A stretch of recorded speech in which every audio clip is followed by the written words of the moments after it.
bersyukur kepada Allah Subhanahu wa taala dengan melafazkan alhamdulillahirabbil alamin. Alhamdulillahilladzi hadana li hadza wa ma kunna linahtadiya laula an hadanallah. Asyhadu an la ilaha illallah wahdahu la syarikalah wa asyhadu anna Muhammadan 'abduhu wa rasuluhu la nabiyya ba'dah. Faqala Allah ta'ala fil ayatil ukhra a'udzu billahi as-sami'il 'alim minasy syaithanir rajim. Bismillahirrahmanirrahim. Ya ayyuhalladzina amanu taqullaha haqqa tuqatih wa la tamutunna illa wa antum muslimun. Amma ba'd. Wa kitabul hadis masalah tariqan yatamisu fi ilman sahalallahu lahu tariqan ilal jannah. Amma ba'd. Yang pertama-tama marilah kita panjatkan puji syukur kepada Allah Subhanahu wa taala pada malam yang penuh barakah, penuh dengan rahmat, penuh dengan hidayah. Kita bisa bermajlisan, bisa bertemu kembali dengan materi-materi ilmu, materi-materi yang sangat luar biasa. Insyaallah pada malam hari ini kita akan sedikit mengulas atau mengupas tentang perkara-perkara iman yang insyaallah sebentar lagi akan kita bahas. Salawat dan salam marilah kita hadiahkan kepada junjungan alam Nabi besar Muhammad sallallahu alaihi wasallam dengan melafazkan Allahumma salli wa sallim wa barik ala sayyidina Muhammad wa ala ali sayyidina Muhammad. Semoga kita yang senantiasa bersolawat kepada Nabi Muhammad sallallahu alaihi wasallam mendapatkan syafaat yaumil akhir kelak. Amin ya rabbal alamin. Para teman-teman, para sahabat, para shaimat yang dirahmati Allah Subhanahu wa taala, pada malam hari ini kita bisa berjumpa kembali pada kajian sharing, bukan kajian kitab. Insyaallah ada waktu luang kita akan kembali bertemu untuk ngaji kitab Umdatul Ahkam, insyaallah. Tapi untuk saat ini Anda pribadi belum bisa untuk mengisi. Kemungkinan ada beberapa bulan lagi dan Anda tidak bisa janji untuk secepatnya. Tapi insyaallah nanti kapan ada waktu kita akan ngaji kitab Umdatul Ahkam lagi karangan Abdul Ghani Al-Maqdisi. Baik teman-teman yang dirahmati Allah Subhanahu wa taala, kita akan bahas tentang rukun iman. Sebenarnya judul awalnya itu adalah iman, tapi kayak menarik kalau bagi saya pribadi ke rukun iman. Kenapa? Karena banyak hari ini para pemuda, para generasi muda, para generasi milenial, para generasi Gen Z yang mungkin hari ini mereka taunya cuman iman, charger iman. Tahu-taunya mereka tak tahu bagaimana sih rukun iman. Sebenarnya kunci daripada keimanan itu harus mengerti, harus paham tentang bagaimana tentang rukun iman tersebut. Yang pertama adalah iman kepada Allah Subhanahu wa taala. Yang kedua adalah iman kepada malaikat. Yang ketiga adalah iman kepada kitab Allah. Yang keempat adalah iman kepada Rasul. Yang kelima adalah iman kepada hari kiamat. Dan keenam adalah iman kepada qada dan qadar. Nah, ketika kita tidak paham, tidak mengerti dengan iman ini, rukun iman ini, maka tak sempurnalah keimanan kita. Kenapa hari ini orang yang sudah ngaji, kenapa hari ini orang yang sudah talaki, kenapa hari ini orang sudah bermajlisan, tapi mereka bukan semakin menambah keimanan mereka, tapi malah merusak keimanan mereka. Setelah mereka mengaji, setelah mereka bertalaki, setelah mereka bermajlisan, bukan menambah keimanan mereka. Apa yang mereka lakukan adalah menyalahkan orang lain, lalu nanti mengkafirkan orang lain dan sebagainya. Padahal tujuan kita apa? Yang pertama adalah iman kepada Allah, beriman kepada Allah Subhanahu wa taala. Itu aja kunci yang pertama. Jangan kita sibuk-sibuk yang hari ini padahal kita satu nabi, satu Tuhan. Apa yang kita permasalahkan? Maka ini kembali kepada iman kita. Maka teman-teman yang dirahmati Allah Subhanahu wa taala, jangan sampai ketika kita sudah ngaji tapi iman kita masih rusak. Nah, maka di dalam salah satu kitab Al-Kabair dikatakan bahwasanya dosa yang paling besar itu adalah dosa syirik. Maka orang-orang yang juga tidak percaya kepada Allah Subhanahu wa taala adalah mereka syirik kepada Allah Subhanahu wa taala, dan dosa ini sulit diampuni. Maka teman-teman rahmati Allah Subhanahu wa taala, jangan sampai kita berpaling dari Allah Subhanahu wa taala. Nah, senantiasa mengagungkan, mengesahkan Allah Subhanahu wa taala. Qul huwallahu ahad, sesungguhnya Allah itu adalah satu esa. Nah, maka apa yang kita bisa lakukan adalah Allah itu wujud, ada. Kembali kepada kitab akidah.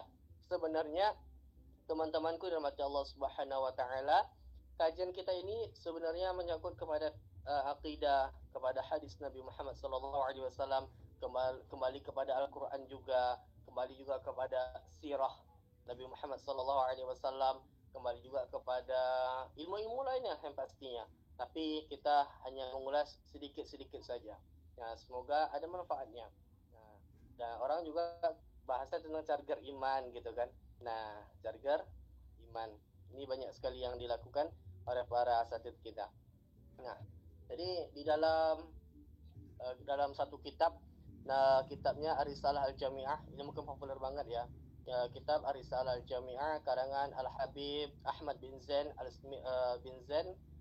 bin Zain Al-Habsyi kalau nggak salah. Nah, itu juga mengatakan bagaimana, nanti antum buka kitabnya, ada pengertian iman di situ. Di footnote-footnote-nya di situ jelaskan bagaimana si arti keimanan itu, apa sih rukun-rukun iman tersebut. Nah, maka ketika kita merujuk daripada kata rukun, nah teman-teman dirahmati Allah SWT, rukun itu apa? Nah, rukun itu apa? Rukun itu berasal dari bahasa Arab, yaitu adalah arkan. Nah, arkan itu adalah jamak dari kata rukun. Nah, maka ketika kita di dalam kitab Risalah ini dikatakan, apa yang dikatakan dengan rukun tersebut adalah sesuatu, bagian dari sesuatu yang juga bagian dari sesuatu yang tampaknya maka tak akan bisa terwujud. Nah, bagian dari segala sesuatu yang tanpa sesuatu tersebut maka tidak akan terwujud. Di dalam kitab Ar-Risalah Al-Jami'ah. Nah, bagaimana dalam konsep Al-Quran? Sebenarnya ada pendapat tentang iman kepada Ibnu Taimiyah. Nah, pandangan iman menurut Ibnu Taimiyah, ada menurut Abu Hanifah. Cuman anda lupa di mana anda simpan file itu. Nah, anda lupa di mana simpannya. Dan ini sebenarnya alhamdulillah juga saya pribadi dah menulis tentang buku Islam, Iman dan Ihsan. Nah, maka kita sedikit mengulas bagaimana iman tersebut. Nah, kata iman dalam Al-Quran, kalau kita lihat ada beberapa pengertian. Yang pertama, iman itu adalah at-tasdiq. At-tasdiq, apa itu? Itu adalah artinya membenarkan. Ini dasar aja kita bahas-bahas ya. Insya Allah kita bakal bahas tarukut iman. Iman dengan pengertian adalah membenarkan, at-tasdiq. Apa yang dibenarkan? Yaitu membenarkan berita yang datangnya dari Allah Subhanahu wa taala dan Rasulnya. Maka juga dalam suatu hadis yang sahih, nanti antum buka di dalam kitab Sahih Al-Bukhari, dalam kitab Sahih Muslim. Kalau kita lihat di kitab Sahih Al-Bukhari itu ada khusus yang membahas tentang iman dalam babnya bab 2 di kitab Sahih Al-Bukhari. Kalau dalam Sahih Bukhari itu bukan bab namanya, tapi kitab. Kitabnya itu kitab kedua dalam kitab Sahih Al-Bukhari. Nah, ada beberapa bab dan itu banyak sekali hadisnya. Dan di dalam kitab Sahih Muslim itu di dalam kitab yang pertama atau bab pertama. Nah, kalau dalam Sahih Muslim itu bukan bab sebenarnya, namanya kitab. Nah, nanti dibagi lagi atas bab-babnya sehingga banyaklah timbul hadis-hadisnya. Itu kalau nggak salah lebih kurang 96 bab di dalam kitab Sahih Muslim. Sedangkan nanti dalam beberapa pembahasan dalam kitab-kitab hadis yang lainnya ada nama kitab Syu'abul Iman. Nah, tentang bagaimana itu hadis ya, hadis-hadis Nabi Muhammad SAW yang dimana di situ membahas tentang keimanan. Nah, hadis-hadis tentang iman itu bagus. Karangan Al-Imam Al-Baihaqi. Nah, dan juga teman-temanku rahmati Allah Subhanahu wa taala, itu sedikit ya penjelasan tentang kitab. Ya, tidak fokus ke kitab, kita hanya sharing. Nah, jadi dalam hadis sahih yang bahwasanya Rasulullah sallallahu alaihi wasallam ketika Jibril bertanya kepada Rasulullah Shallallahu Alaihi Wasallam tentang iman. Apa yang dikatakan oleh Rasulullah Shallallahu Alaihi Wasallam untuk minubillah, maka berimanlah kepada Allah Subhanahu Wa Taala, wal malaikah kepada malaikat, dan kitab, dan selanjutnya kitab Allah Subhanahu Wa Taala, dan selanjutnya kepada siapa? Kepada Rasul-Rasul Allah Subhanahu Wa Taala, yang selanjutnya kepada siapa? Kepada hari kiamat, dan selanjutnya apa yang kata Rasulullah kepada malaikat Jibril, yaitu bahwa engkau beriman kepada qadar dan qadar dari Allah Subhanahu wa taala, baik dan buruknya dari Allah Subhanahu wa taala. Nah, jadi teman-teman yang rahmati Allah Subhanahu wa taala, penting kita menjaga keimanan. Nah, jadi kita membenarkan apa arti iman itu? Membenarkan berita datang dari Allah Subhanahu wa taala. Nah, percaya kepada Allah Subhanahu wa taala, percaya kepada malaikat, adanya malaikat. Jangan sampai kita tak percaya kepada malaikat. Kenapa? Malaikat adalah ciptaan Allah Subhanahu wa taala. Nah, dan juga teman-temanku rahmati Allah Subhanahu wa taala. Nah, yang kedua, apa pengertian iman dalam Al-Qur'an? Yaitu iman dengan pengertian amal atau iltizam dengan amal. Iltizam dengan amal. Apa artinya? Adalah segala perbuatan yang tidak bertentangan dengan hukum yang telah digariskan oleh syarat.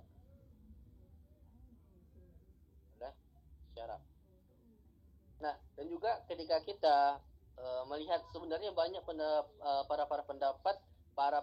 para ulama tentang istilah-istilah sebagainya. Ini anak ngambil dua pengertian dasar dalam Al-Quran. Nah, bagaimana ketika kita masuk ke dalam rukun iman?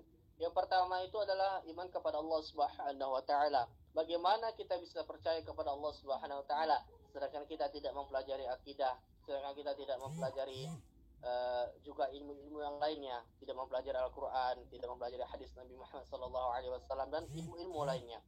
Nah, maka kita penting mengkaji Allah Subhanahu wa taala. Beriman kepada Allah Subhanahu wa taala. Yang pertama apa? Kembali ke akidah. Apakah Allah itu ada? Ada. Kenapa begitu? Karena Allah Subhanahu wa taala telah menciptakan bumi dan alam semesta dan langit. Nah, maka di dalam surah Al-Fatihah itu nanti, itu sebenarnya menceritakan bagaimana tentang akidah. Nah, kalau kita lihat nantinya, sebenarnya surah Al-Fatihah itu telah membahas tentang akidah. Alhamdulillahirabbil alamin. Segala puji bagi Allah yang telah menciptakan alam semesta. Nah, siapa yang menciptakan alam semesta ini? Adalah Allah Subhanahu wa taala. Maka ada satu pertanyaan. Nah, kalau mana dahulu, Allah atau alam semesta? Nah, kalau kita jawab Allah, nah sebelumnya ada Allah, Allah itu sebelum adanya semesta, Allah itu di mana? Nah, ketika kita mengatakan alam semesta lebih dahulu daripada Allah, berarti kita syirik, tidak percaya kepada Allah Subhanahu wa taala. Maka apa yang kita harus lakukan adalah Allah itu ada wujud. Maka Allah itu tanpa tempat. Nah, itulah kembali ke akidah. Nah, beriman kepada Allah Subhanahu wa taala, senantiasa kita taat kepada Allah Subhanahu wa taala, mengerjakan perintah-perintah Allah Subhanahu wa taala dan meninggalkan larangan-larangan Allah Subhanahu wa taala. Hanyakah sebatas itu ketika kita memahami hanya beriman kepada Allah Subhanahu wa taala dengan mengerjakan perintahnya atau meninggalkan larangannya? Sebenarnya masih banyak yang harus kita lakukan ketika kita beriman kepada Allah Subhanahu wa taala. Menjadi hamba beriman ini bukan hanya mengerjakan perintah dan larangannya saja, tapi adalah istiqomah dengan apa yang kita lakukan. Nah, kalau perintah, mungkin banyak sekali orang-orang yang mungkin beramal, mungkin bisa jadi orang beribadah kepada Allah Subhanahu wa taala. Nah, dia senantiasa sholat, senantiasa berpuasa di bulan Ramadan dan sebagainya. Itu hanya yang wajib-wajibnya saja. Tapi ada hal-hal yang sunnah yang penting kita lakukan juga, perintah-perintah yang sunnah dianjurkan oleh Rasulullah SAW. Nah, ini penting. Jadi jangan hanya sebatas yang fardunya saja, sehingga Allah ridho, Allah cinta kepada kita. Nah, al-istiqomah khairu min alfi karamah. Istiqomah itu lebih baik daripada 1000 karamah. Dan juga iman kepada malaikat. Kita percaya kepada malaikat-malaikat Allah Subhanahu wa taala. Jangan sampai ketika kita menjadi hamba-hamba Allah Subhanahu wa taala tidak percaya dengan adanya malaikat, karena banyak hari ini orang-orang itu kan gaib kata mereka. Itu kan nggak ada, nggak mungkin. Nah, kalau kita lihat ya teman-teman rahmati Allah Subhanahu wa taala, jumlah para malaikat itu sangat banyak sekali. Nah, sangat banyak sekali. Kalau tak salah saya pribadi itu di dalam satu kitab, Anda lupa nama kitabnya, itu kalau nggak salah malaikat itu sebanyak 124.000. Sedangkan para Rasul itu adalah jumlahnya 315. Ada yang mengatakan pendapat 314 dan sebagainya. Tapi yang familiar itu 315. Nah, ada yang mengatakan 316 juga. Tergantung pendapat yang mana yang kita ambil. Tapi yang paling rajih itu adalah 315. Nah, lalu bagaimana yang ketiga? Itu percaya kepada kitab-kitab Allah Subhanahu wa taala. Dan jelas sekali dalam Al-Quran dikatakan surah Al-Baqarah, dzalikal kitabu la raiba fihi hudal lil muttaqin. Kitab ini kita tulis, kita buat, itu Al-Quran untuk siapa? Lil muttaqin, untuk orang-orang yang bertakwa, orang-orang yang beriman. Kalau dia merasa beriman, maka Al-Quran lah solusinya. Tapi kalau orang-orang yang tidak beriman, gimana dia mau berinteraksi kepada Allah Subhanahu wa taala? Jadi penting Al-Quran ini adalah solusi bagi umat. Karena apa? Karena Al-Quran adalah sebagai petunjuk. Petunjuk bagi manusia. Karena sesungguhnya keimanan itu terisi dengan cara iman kita dengan senantiasa membaca Al-Quran, memurajaah Al-Quran. Kalau kita jauh daripada Al-Quran, bagaimana bagaimana kita bisa berinteraksi, berbicara kepada Allah Subhanahu wa taala. Nah, dan juga teman-temanku rahmati Allah Subhanahu wa taala, keempat yaitu iman kepada Rasulullah.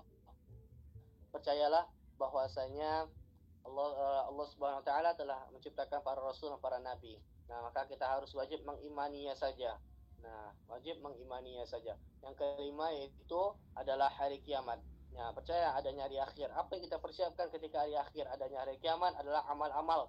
Nah, kalau kita percaya kepada hari kiamat, maka kita persiapkan amal sebelum nantinya hari kiamat tersebut datang. Karena baru-baru ini ada beritanya mau kiamat.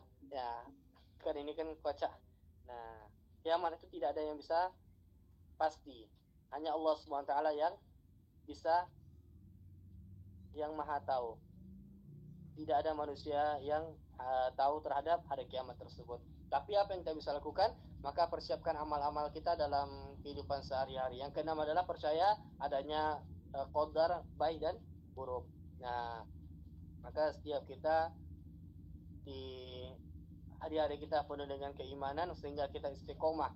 Nah, maka kalau orang-orang yang penuh dengan yang enam ini, maka insya Allah dengan keistiqomahannya, dengan penuh keimanannya. Tapi kalau dia tidak percaya adanya hari kiamat, dia tidak akan beribadah kepada Allah Subhanahu wa taala. Dia tidak takut bahwasanya hidup ini hanya sementara. Mereka berpikir bahwasanya hidup itu adalah kekal. Maka teman-teman rahmati Allah Subhanahu wa taala, itulah dasar-dasar tentang rukun iman.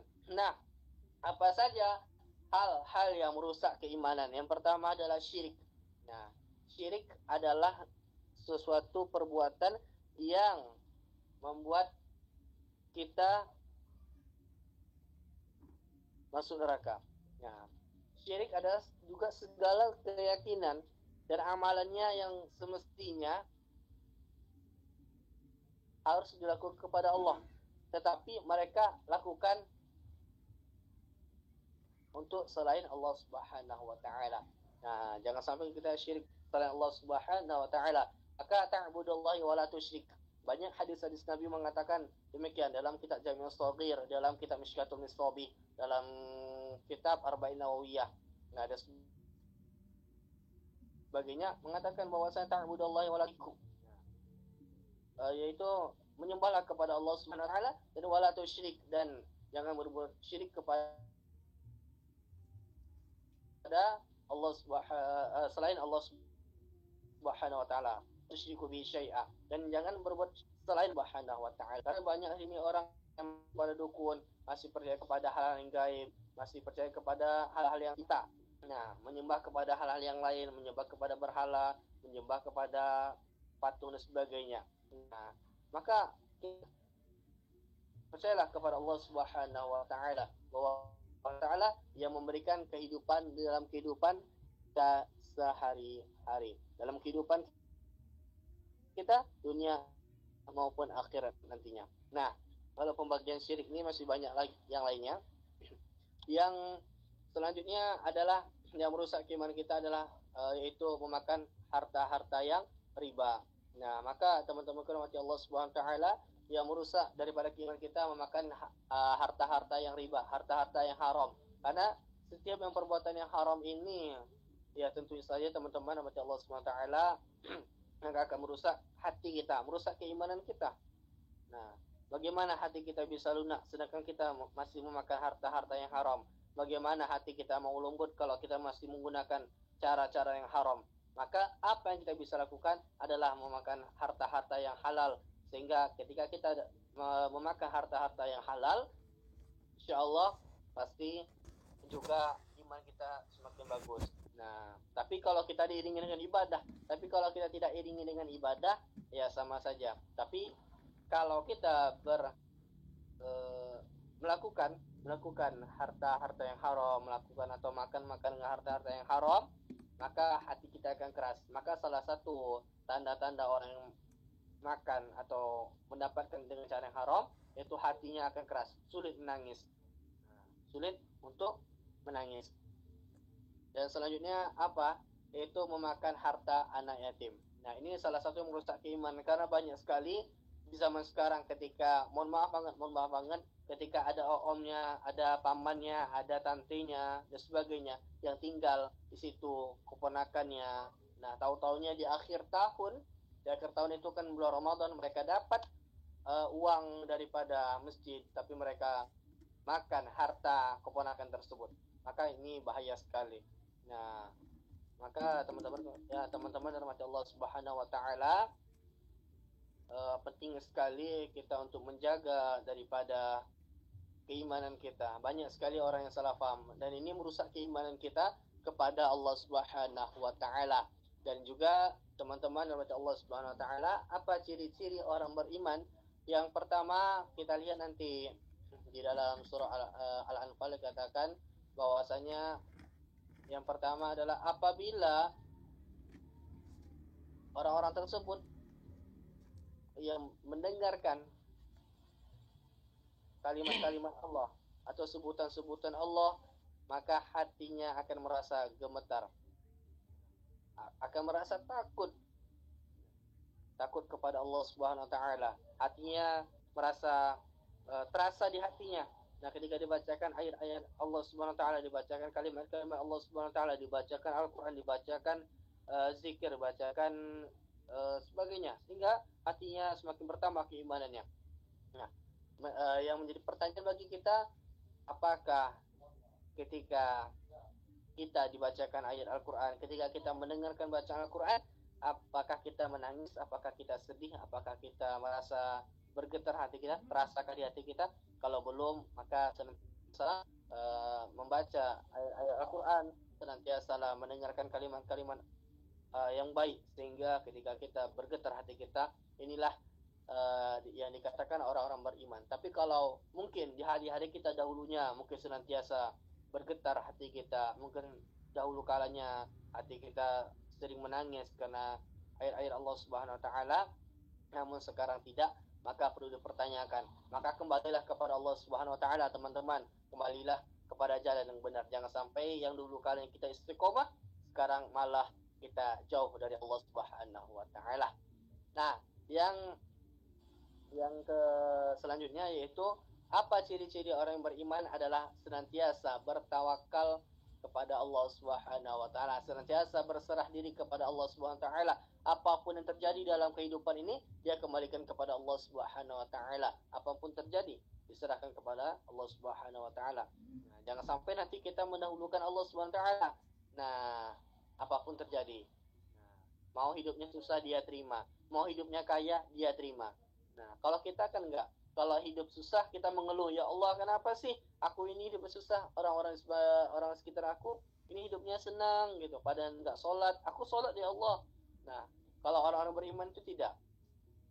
Dia diberikan sedikit, dia syukuri. Dia dikasih banyak, dia syukuri. Nah, maka di dalam kitab Risalah Jamiah dikatakan juga tanda syukur itu ada 3. Nah, syukur dengan perbuatan, syukur dengan lisan, dan syukur dengan perbuatan. Nah, ini teman-teman kalau macam Allah Subhanahu wa taala, maka senantiasa bertawakal kepada Allah Subhanahu wa taala. Dan selanjutnya apa? Senantiasa bersabar. Apa yang Allah berikan cobaan ujian kepada hamba-hambanya. Semoga senantiasa istiqomah dengan keimanan kita terhadap rukun-rukun keimanan tersebut.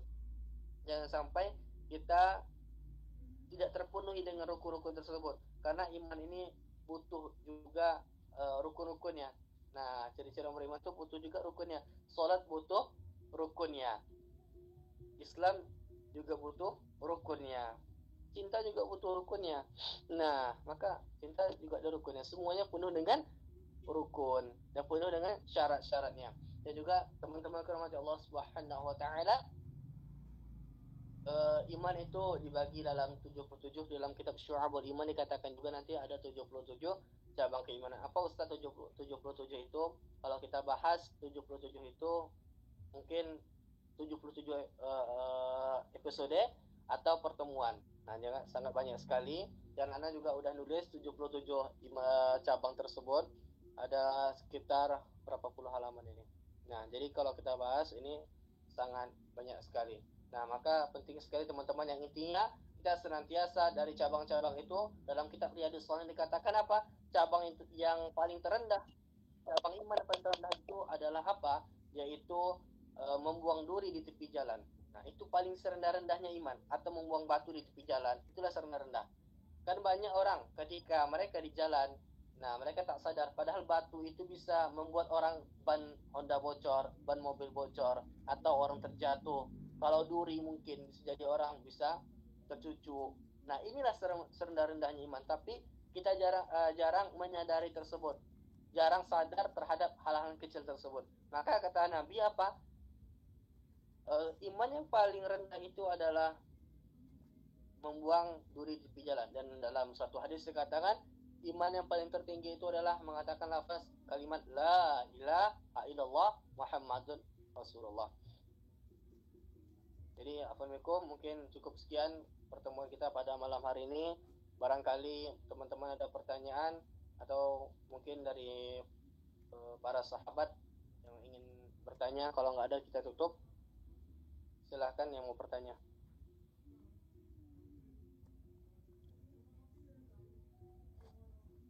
Untuk teman-teman apabila ada yang mau ditanyakan boleh ya. Pada teman-teman yang mau bertanya,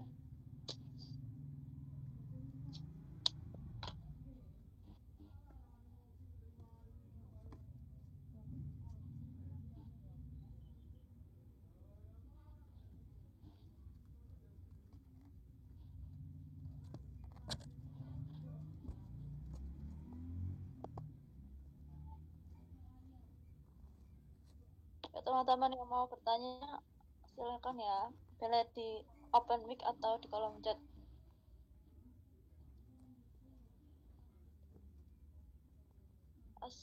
Assalamualaikum Ustadz, jika iman turun dan ketika turun naikinnya susah sekali, bagaimana cara efektif untuk menaikkan iman tersebut? Syukur. Nah, baik. Terima kasih kepada Bu Fit yang telah membacakan. Yang pertama, bagaimana ketika iman kita sering naik, sering turun. Yang pertama, langkah yang terbaiknya adalah senantiasa kita punya teman-teman soleh. Teman-teman soleh ini yang akan merangkul kita. Kalau kita pengen iman kita istiqomah, iman kita pengen teguh, pengen kokoh, adalah punya teman-teman yang sekeliling kita adalah orang-orang yang soleh, tapi bukan orang yang salah. Ingat, teman-teman, kita penting punya lingkungan, punya lingkup dengan teman-teman yang soleh, bukan teman-teman yang salah. Kalau kita punya teman-teman yang salah, maka kita akan terjerumus dengan salah. Kenapa? Definisinya, soleh bisa salah dan salah bisa soleh. Yang ulangi lagi ya, soleh itu bisa salah dan salah itu bisa soleh. Maka yang kita harus lakukan, kita berteman dengan orang soleh, kita tetap soleh. Jangan sampai nanti kita soleh awalnya jadi salah. Yang bisa jadi nanti orang yang salah itu jadi soleh. Ini jauh lebih baik yang itu. Tapi yang masalahnya kita yang pentingnya adalah berteman dengan orang soleh. Yang kedua, teman-teman, apa yang bisa kita lakukan ketika kita mencargar iman, yaitu atau menambah keimanan kita supaya tetap istiqomah, yaitu senantiasa hadir ke majelis ilmu. Nah, senantiasa hadir ke majelis ilmu. Karena banyak hari ini orang-orang yang pengen istiqomah, modusnya hijrah, modusnya pengen taubat, modusnya sebagainya. Tapi mereka tak mau ke majelis ilmu. Bagaimana mereka bisa mencargar iman mereka? Bagaimana mereka bisa tetap istiqomah? Bagaimana mereka tetap bisa kokoh keimanannya sehingga mereka tak bisa datang hadir ke majelis? Dari mana mereka tahu ilmu agama itu? Dari mana mereka bisa sadar atas keimanan mereka? Nah, maka yang kita harus lakukan adalah butuh charger keimanan dengan hadir ke majelis-majelis ilmu, senantiasa hadir ke majelis ilmu sehingga kita istiqomah dalam kehidupan sehari-hari kita. Yang selanjutnya adalah ketika kita punya guru. Nah, penting ketika kita punya guru sehingga ketika kita down, ketika kita malas, ketika kita juga sedang sedang malas lah, marga dan sebagainya, itu bisa dilakukan dengan apa? Dengan curhat kepada guru kita, cerita kepada guru-guru kita, para asatidz kita, para kiai kita, para syekh kita, sehingga ketika kita cerita kepada mereka, sehingga masalah-masalah kita, masalah-masalah hijrah kita, masalah-masalah juga kita pengen berubah, kita tersolusikan. Kalau kita hijrah tanpa bimbingan, maka sama saja nanti akan gagal. Maka kenapa hari ini orang hijrah bisa menyalahkan orang lain dan mengkafirkan orang lain? Karena mereka tidak punya guru, hanya comot-comot, hanya ikut-ikutan, sehingga ketika mereka hijrah, ya imannya turun naik. Nah, kalau sedang naiknya mereka semangat. Nah, semangat apa? Menyalahkan orang lain. Ketika turun, wallahu a'lam bishawab. Ya, teman-teman, ada yang mau ditanyakan lagi?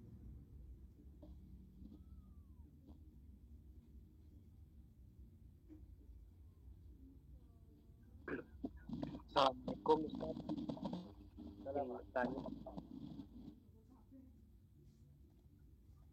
Terkadang yang hijrah ini memakai ulama yang kontroversial gitu, terutama Syekh Albani itu bagaimana Ustaz? Terima kasih. Iya.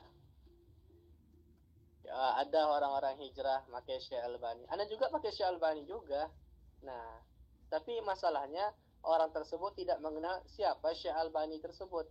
Nah, penting kita mengenal siapa. Anda juga ngutip dalam beberapa buku yang menulis itu, ngutip kata-kata Syekh Albani. Dan Anda juga buat buku tentang amalan yang ditolak atau amalan yang dibid'ahkan oleh saudara-saudara kita. Intinya itu judulnya. Nah, itu Anda buat bagaimana pandangan Syekh Albani terhadap penjelasan Maulid Nabi tentang tahlil dan sebagainya, dan itu terbantahkan dalam beberapa kitab kita, sehingga juga mereka sebenarnya terlalu mengagung-agungkan. Nah, mereka terlalu mengagung-agungkan. Nah, ada suatu statement yang mengatakan gini. Ketika mereka dikatakan dibilang tentang Salafi, tentang Wahabi, mereka marah. Tapi ketika kita dibilang sama mereka Asy'ari, pengikut Asy'ari, ketika kita dikatakan pengikut Maturidi, apakah kita marah? Tak pernah kita marah.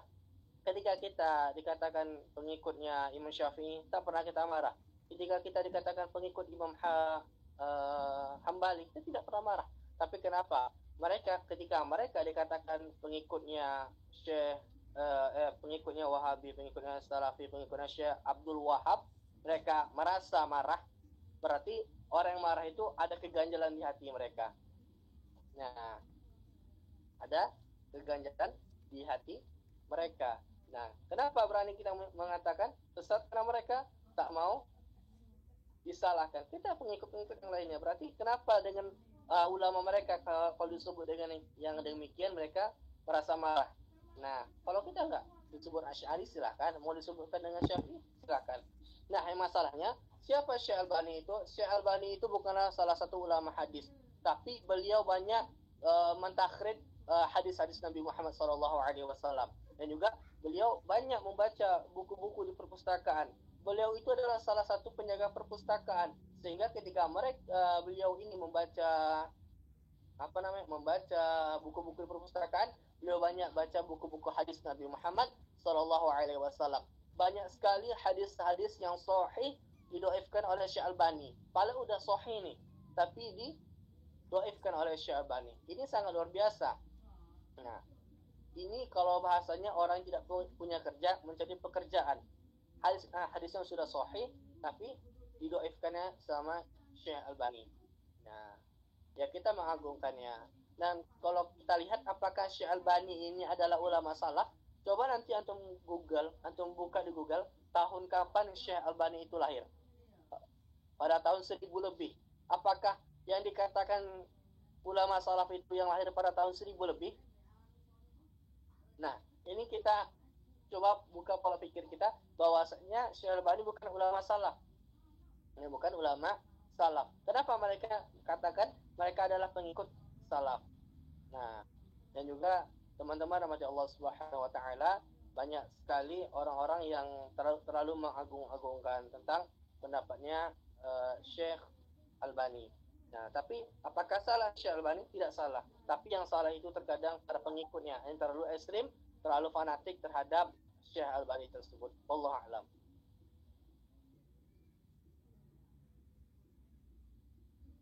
Syukron kasiran Ustaz. Terima kasih jawaban.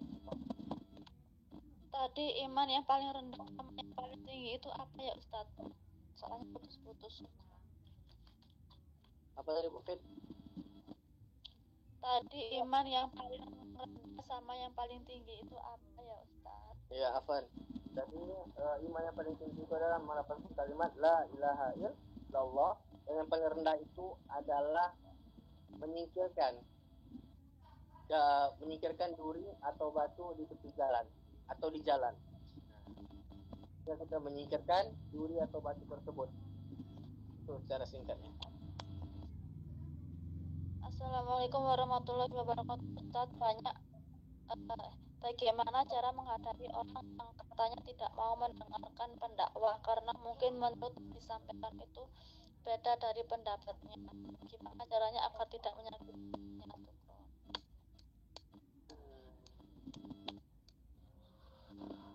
Ya, ini sebenarnya orang demikian atau kita pribadi ya, ada sebagian golongan dan sebagian kelompok-kelompok yang mereka tidak mau mendengarkan kajian-kajian kita, mendengarkan kajian-kajian pendakwah yang lain yang menurut mereka pendapat itu beda dengan yang mereka pahami. Ini sangat bahaya sekali teman-teman. Kenapa? Karena ketika kita merasa diri kita paling benar, inilah yang menyebabkan hati kita rusak, yang menyebabkan keimanan kita rusak. Karena apa inti ngaji itu adalah semakin bertambahnya keimanan kita, bertambahnya ketakwaan kita kepada Allah Subhanahu wa taala. Ustaz, kan banyak hari ini yang orang berdebat masalahnya, mohon maaf banget saudara kita tetangga dengan kita. Nah, padahal mereka saja yang merasa ini mereka benar. Kenapa? Karena mereka tak mau ikut kajian-kajian kita. Sedangkan mohon maaf banget orang-orang kita banyak ikut kepada mereka. Intinya apa? Ketika kita mengaji itu adalah kunci yang mendekatkan diri kepada Allah Subhanahu wa taala. Bukan saling menyalahkan, saling mengkafirkan, saling menyesatkan. Itu yang intinya. Penting kita ketika kita mengaji itu adalah bertambahnya keimanan kita, bukan menyesatkan, bukan mengkafirkan. Kalau ada orang mengkafirkan, bukan bertambahnya keimanan kita, semakin rusak keimanan kita. Bagaimana kalau kita ngaji hanya ikut-ikutan, ya demikian, sehingga tak ada dampak manfaatnya. Nah, kalau kita hanya mengkafirkan, menyesatkan orang lain, nah, ya bagaimana kita tidak menyakiti hatinya? Ya, kita harus berteman, dan Anda juga sampai hari ini juga berteman sama saudara-saudara kita yang sebelah, kita biasa. Nah, kalau mereka tidak mempermasalahkan kita, kenapa harus kita mempermasalahkan mereka? Nah, dan kita juga tidak mempermasalahkan mereka, gitu. Kita tidak menyalahkan mereka selagi mereka tidak melanggar syariat Islam, selagi mereka ikut syariat Islam. Nah, yang mereka kerjakan adalah ibadah, mendekatkan diri kepada Allah Subhanahu wa taala. Mereka kerjakan ibadah dan meninggalkan larangan Allah Subhanahu wa taala, tidak masalah. Nah, yang masalahnya ketika kita atau mereka melanggar syariat Islam. Nah, jangan sampai kita menyakiti hatinya. Ya, mereka ikuti, silakan, kita ikuti ajaran kita, silakan. Jadi tidak ada yang perlu dipermasalahkan. Yang masalah itu saling menyalahkan di antara keduanya. Wallahu a'lam. Assalamualaikum Ustaz. Bagaimana cara menghadapi orang yang katanya tidak? Assalamualaikum Ustaz.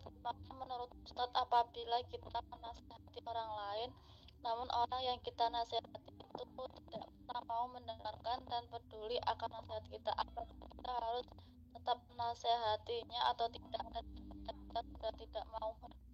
Tanya lagi, apakah kita termasuk orang yang sombong? Mana Ustaz Sukron? Bu Fit, yang itu udah dijawab Bu Fit, yang tadi. Yang selanjutnya Udah nggak ada Ustaz. nggak ada lagi ya? Nggak ada, sudah tutup. Coba ya. Oh ya, nah, untuk selanjutnya ke sesi. Ya, mari kita tutup majelis kita pada malam hari ini, teman-teman. Rahmat Allah Subhanahu wa taala, semoga barokah, semoga penuh dengan hikmah. Yang baik ambil, yang buruk tinggalkan, karena jangan merasa diri kita yang paling alim